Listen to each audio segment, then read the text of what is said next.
पत्थर के इन रस्तों में फूलों की एक चादर है। जब से मिले हो हमको बदला हर एक मंजर है।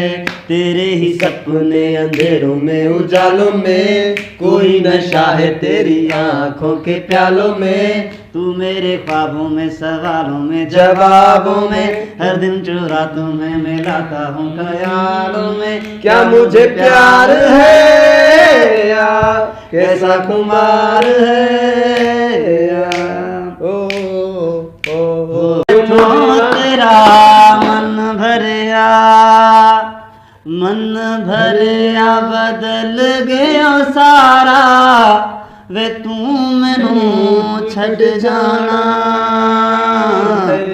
गल्लां तेरिया तू लगदा यारा। गल गल ते शक कर दे बार जरा भी नहीं। हुण तेरियां अखियां विच मेरे लई प्यार जरा भी नहीं।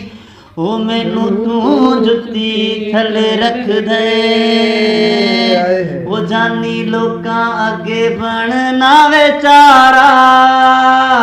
वे तू मैनू छड़ जाना,